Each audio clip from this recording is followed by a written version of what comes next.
You're listening to episode 85 of Present Moment.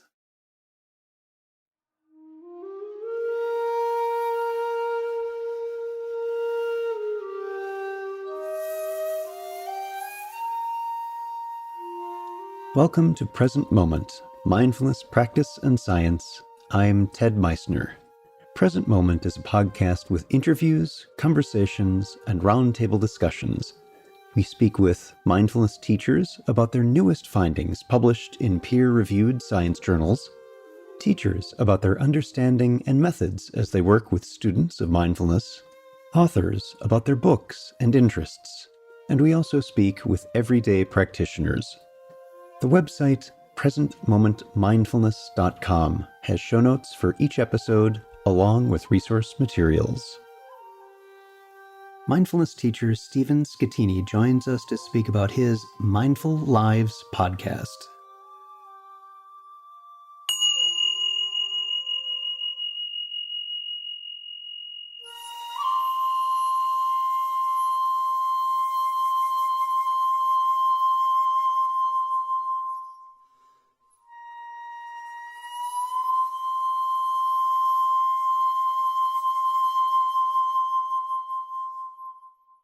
Mindfulness can have a lot of meanings. In some traditional contexts, there is a long-standing history of what it meant once upon a time, and still does today, within those religious institutions.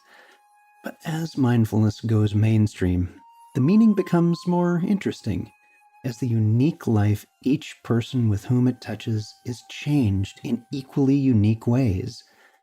This rich exploration of how mindfulness is having an impact is a growing dialogue, and I'm very pleased to share that there is a new podcast by today's guest, which has exactly that dialogue. Stephen Schettini is the founder and director of Quiet Mind Seminars. He's led hundreds of meditation workshops in the Montreal area since 2003 through www.thenakedmonk.com, and has contributed columns regularly to local newspapers and to The Suburban, Quebec's largest English-language weekly. He is also freelanced for the Montreal Gazette. Stephen has made a living in print communications and over the next 20 years authored, co-authored, illustrated, and designed dozens of books on information technology and health science. Our guest today returning to the podcast is Stephen Schettini. Stephen, welcome back.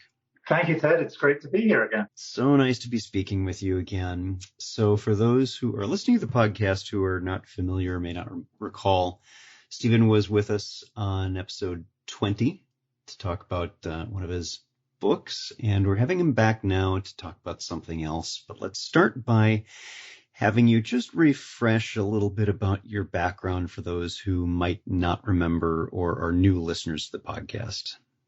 Okay. Well, I'm one of those older people who went off to India in the 1970s and I got involved in Tibetan Buddhism.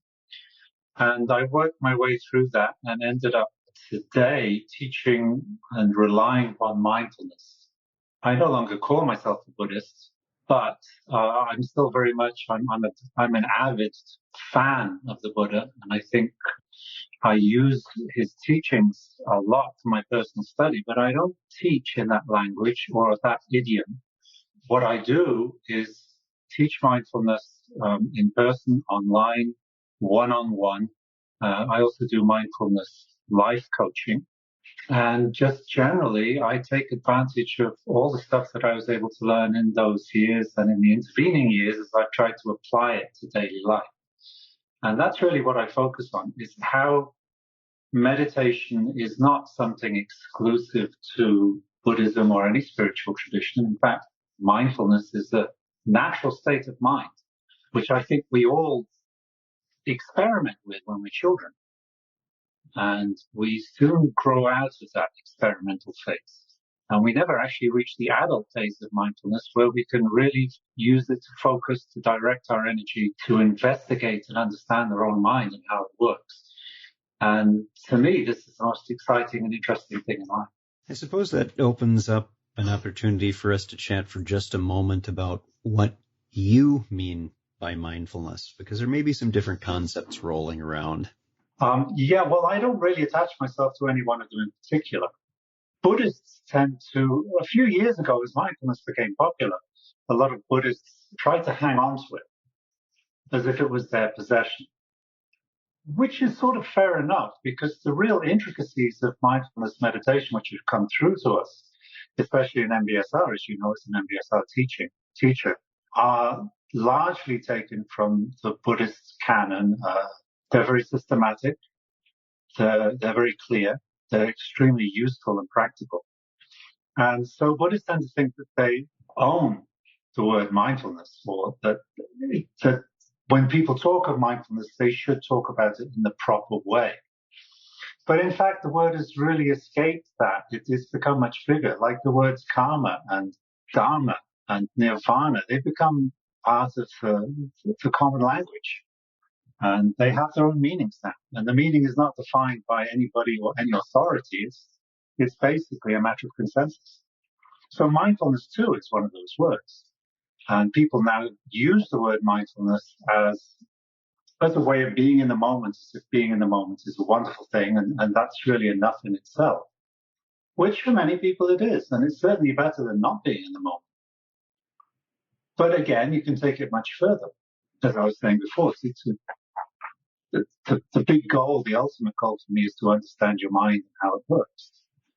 And it's profoundly helpful in that way. So that's really what it means to me. But you actually stole that question from me. I did. I only liberate great questions from the best, Stephen. Thank you, Tim. But that's a question I ask the people that I interview in my podcast, because I know it's different from everybody, and I really want to underline that and say that it's okay. Not just that it's okay, but it's necessary. We really each have to come up with our own understanding of what mindfulness is, what we were doing with it, and not what we should be doing with it according to some authority. I'm a bit of an iconoclast that way. And I agree with you on that. There isn't this ownership of mindfulness as it must be this one thing or you're doing it wrong. So you just made mention of it. You're starting a new podcast, I think in part to explore this very question. Tell us about that. What made you decide to start this new one? Well, I had a podcast which didn't go very far on my blog, The Naked Monk. I did a few episodes which were quite enjoyable, but I realized that I was speaking to Buddhists, and I was going to always be within that purview, under that umbrella, and I didn't want to be there. I wanted to really explore mindfulness in the way that I just described it, something personal, intimate, available to everybody, whether they're Buddhist or not, whether they even heard of Buddhism. And so with my new website, which is youandyourmind.com, which is not a commentary on Buddhism as the Naked Monk was, but is now a source of teaching. I provide teachings through youandyourmind.com for people who want to study online or in class or one-on-one or by downloading recorded workshops. And so I've added to that as a means of giving more on that website, the podcast. And I interview ordinary people in ordinary situations, which is to say, by ordinary, I mean non-Buddhists or people who are not particularly committed to any definition of mindfulness, but who are really exploring it. Some of them have been my students, some people that I've met indirectly through friends and acquaintances. And they're all really genuine accounts of people living everyday lives. I have a terrifically successful entrepreneur who built a huge business, sold it to large corporate interests, made a lot of money, went through a great learning curve as he shifted from entrepreneur to corporate executive, didn't much like what he found, and explored that whole conflict and interests in his own way. And he's really trying to build a new sense of mindfulness in business and new mindful business. Another person I interviewed is a career naval lieutenant in the US Navy. Another one is a young woman who started her own business and used her own self-reflections, her own understanding of meditation and the reflective life to guide her in her choices and the direction she took in her business in order to make it something ethical, meaningful, purposeful, something that filled her life, not just as a source of money, but as a source of satisfaction and purpose. So these are the sort of people I'm looking for. I interviewed you last week about your experience with cancer and how mindfulness helped you deal with that. I'm really trying to reach people in terms of their everyday experiences and needs. There are all sorts of people living, making a living, trying to stay alive, trying to deal with life in all its complexity. And they're finding in their own way an understanding of mindfulness, which really helps. And I don't think there's anything more powerful that we can do than to share stories. I guess I say that after years of being a sort of an attempted Buddhist scholar and realizing that scholarship was just not that wasn't really why I got into it in the first place. And this is why. So I want to unpack that a little bit because this is something that I was curious about is as you were describing some of the guests that you've had and each having their own unique story and their own unique circumstances and their own unique life and its wonderful complexity. I'm wondering, as you're hearing these stories, is it a bit different than in your previous podcast where it was often a Buddhist perspective that you were engaging with? And how is it different and how is it touching you from what you're hearing? What's standing out for you? Well, it's very personal. It's very intimate. When I was a Buddhist, when I self-identified as a Buddhist, and when I started teaching and writing, I was afraid to put a foot wrong. I wanted to make sure that I was a good Buddhist, or that I was on the right side of the law, if that's how you want to translate Dharma. And it was very self-conscious, and of course, it becomes a little bit mechanistic and a little bit dogmatic. So I've really been able to get away from that. In that early podcast that I did on the native monk, what we were doing largely was exploring how to leave Buddhism or how to go beyond those sort of definitions and open up. But I was still talking with Buddhists. Now I'm talking with people who might call themselves Buddhists, in a very sort of general way, in the way that Steve Jobs did, for example. He identifies with the ideas, it feels good. Buddhism is known as a tolerant religion, which is actually untrue, but nevertheless, that's the rap that it has. It's considered to be objective and clear, which it is, it can be, but isn't necessarily. It's considered to be a non-religion, which is really not altogether true either. So when you get away from that and you ask people to explore, what is mindfulness is being aware of your awareness in any moment, being aware of what's going on. And that's something which anybody, any human being is free to explore. And when you give them free rein with that, especially when they're not constrained within a belief system, then it's just wonderful to see what they find and what they come up with. Because this is all about exploring yourself. That's what mindfulness is for, as far as I'm concerned. So what are some of your hopes and aspirations about what listeners might get from the podcast? First of all, validation. One of the things I hear a lot, and I'm sure you'll relate to this as a fellow teacher of mindfulness, is, Ted, I'm just not doing this. I just can't get it. I don't think I'm good at this. I don't think I'm ever going to be good at this. It takes a while to settle down, sometimes years, to really accept your mind for what it is. And I want people to see that they're not the only ones who are struggling to understand how you can just be and how letting the mind alone actually produces insight. And in fact, that it's extremely hard to let it alone, that the thoughts, the monkey mind is just running and running, and they're not the only ones. We're all in the same boat. And I've been doing this for God, I don't think I want to count anymore. I've been doing it for 40 years. Yeah. It's 40 years since I was ordained. And I have good days and bad days. And I'm very eager to share that with people because I want them to know that it's not. This is also a criticism of formalized or, let's say, dogmatic approaches to mindfulness. It's not something that builds steadily. You get better at it over the years, of course, if you practice regularly. But when you stop practicing, you get worse at it. It's like going to the gym. It's really the best metaphor. You've got to keep working that muscle if you want it to work for you. So yeah, I want people to understand that and realize that this doesn't just build from one step to the next and become an irreversible plateau. There's no such thing. Right. And it's interesting as you were describing that question that we would hear as teachers of, oh, I'm just not getting this right. And I was thinking how much that sounds like my own inner critic half the time, as well as people who run into the challenges that I have run into myself, as I mentioned with the inner critic, of having an expectation.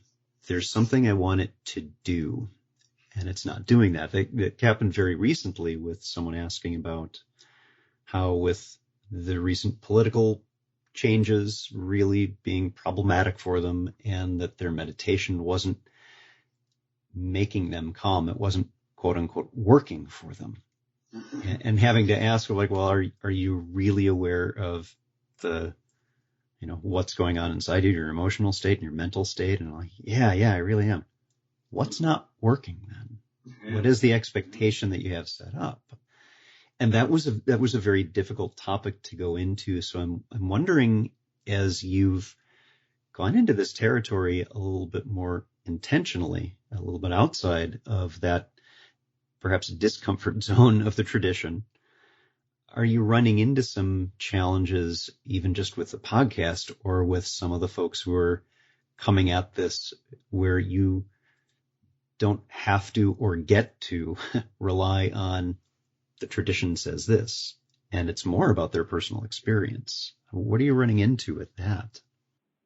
Well, the people I'm looking for in the podcast are people who are not stuck in that, because this is the prime thing that I want. I want them to be an example. These are the people who usually have been stuck, but they've gotten to a point where they understand that mindfulness is not about being happy. It's not even about being calm.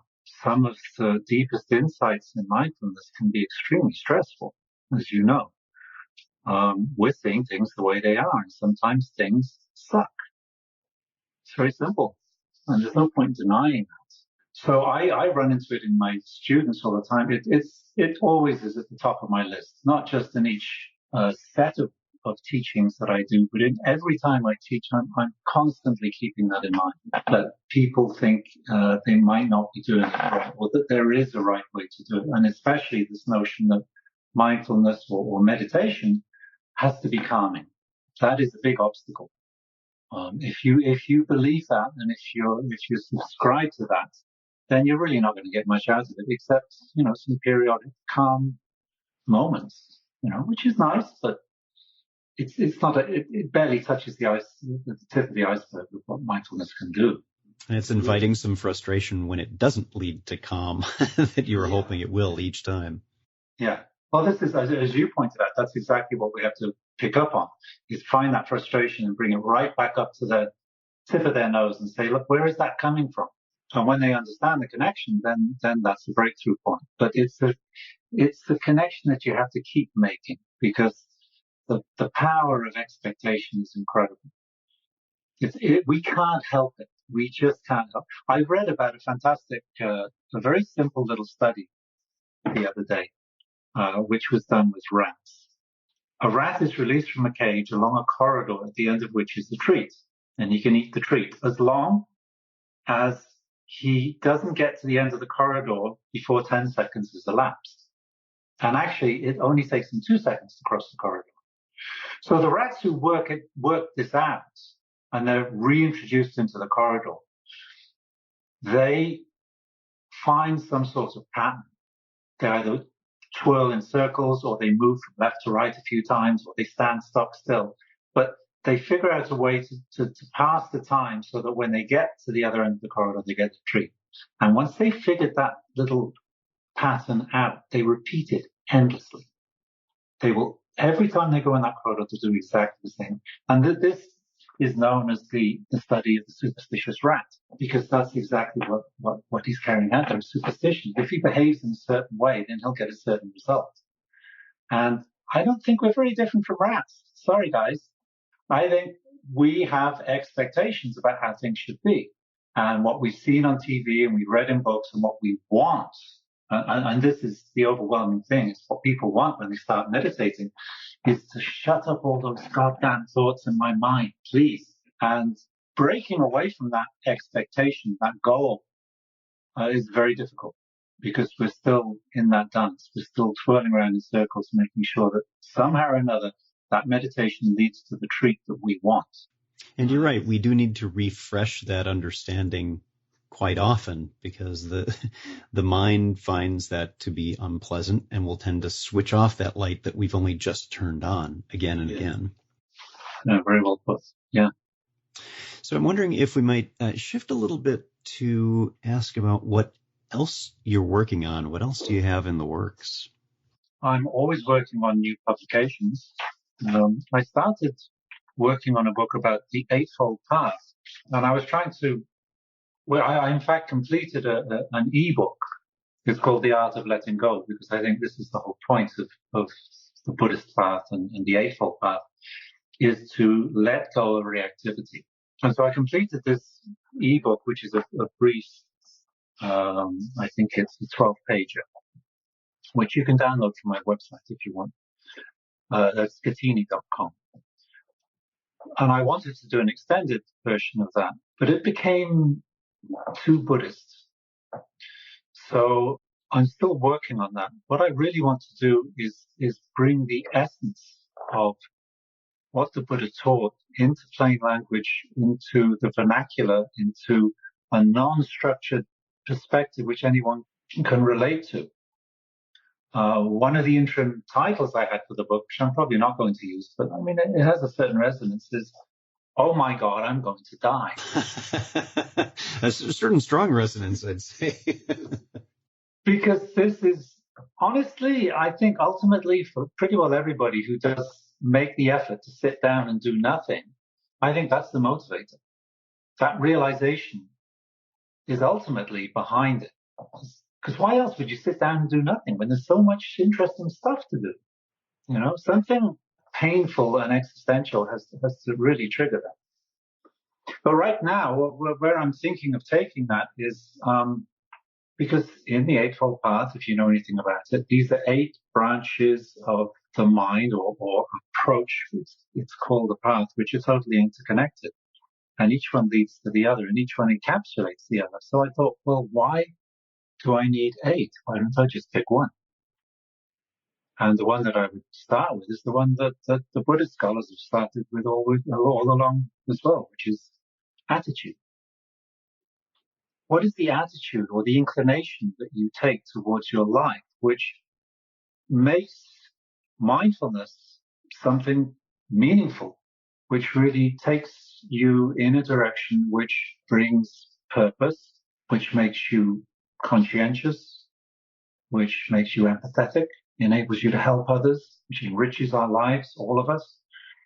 And that attitude it's a very delicate thing, you know, because people often say that they'll ask questions at the end of one of my classes. How can I get my husband to come? Or wife or daughter or boyfriend or whatever it is. He's not interested in this. And it's one of the things I really don't have an answer for. Because if you're not interested, if you don't have a motivation, and that, you can't explain that motivator, it's got to be visceral. I mean, I've seen people dragged along to these classes and they're bored out of their skull. They can't relate to it. It doesn't mean anything to them because they haven't got that basic attitude, that basic inclination, which you need in order for this to really work for you. So I think that's where I'm taking that book when I have time to work on it again. Now, right now, I'm busy with my new website and promoting it, which is very time consuming. which is also very interesting because I'm learning something. I've long had prejudice against, and this is actually a facet of my generation. We had quite a strong prejudice against business and money making, as if it was something dirty and it should never be associated with what we're teaching. The attitude I have now is quite different. It's that, mindfulness should be a part of everything you do in life, and business is all about people. It's about how people survive, how they connect, and how we help each other and use each other, hopefully well, but not necessarily well. And if not, what we can do about it, how we can improve it, and why we would want to improve it. So it's about life, more than even mindfulness. I would say my interest is in life. Stephen, is there anything else you'd like to share with the listeners? Yes, given the day, just in case people don't hear this for a while, today is the day after the inauguration of Donald Trump.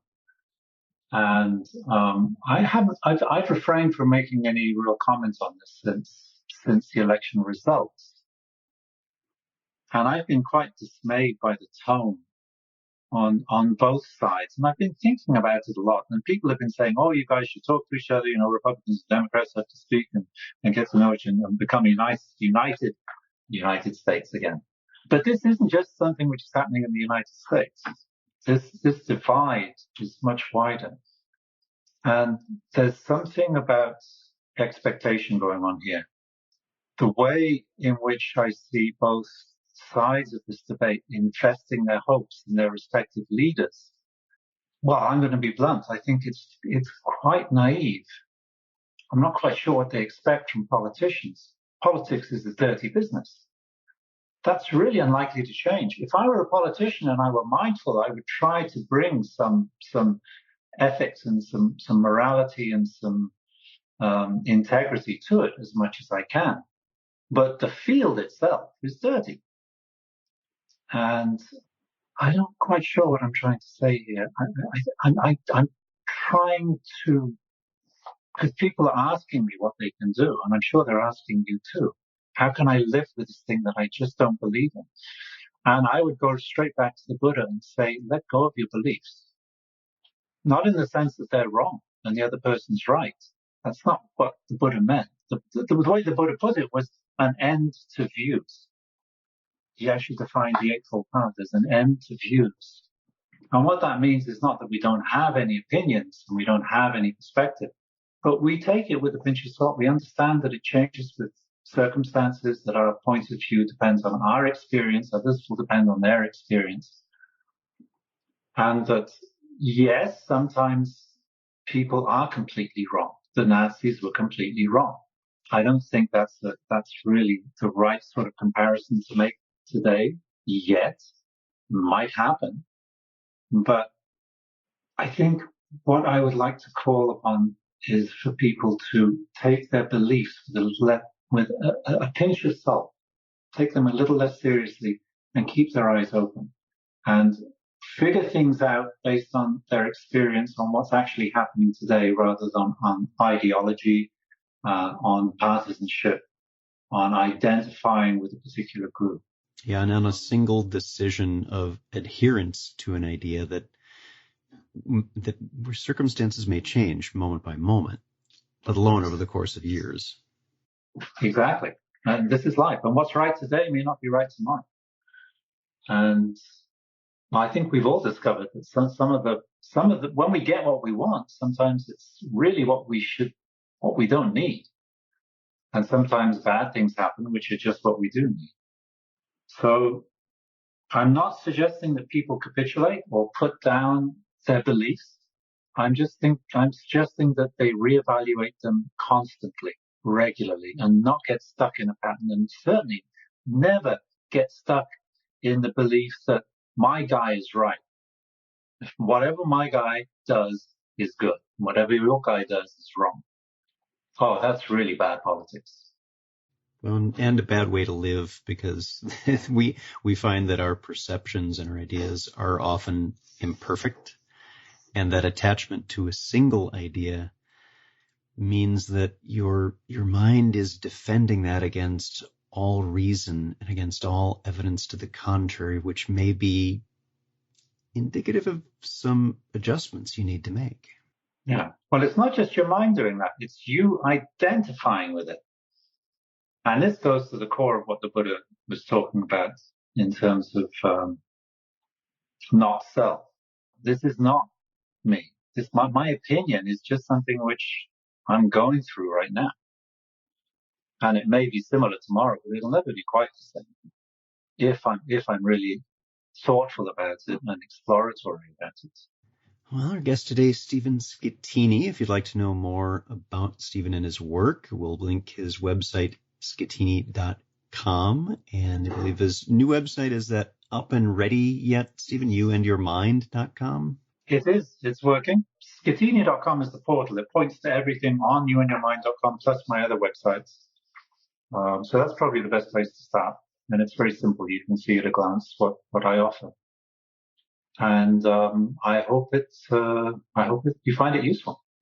Thanks, Stephen, for being here. Thank you so much, Ted, for having me. It's always a pleasure.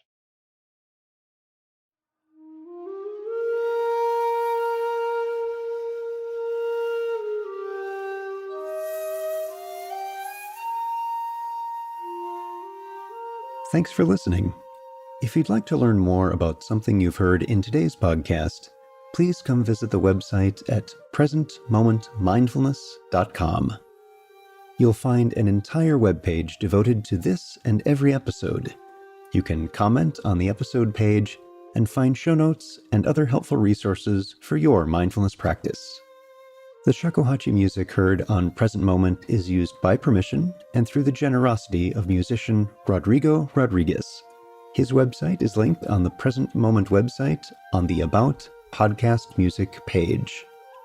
Sound editing, mixing, and mastering provided by the generosity of Anthony Dominello of StructureFromSound.com. Until next time, remember, every moment you have a choice. Make it the best you can. See you next time on Present Moment.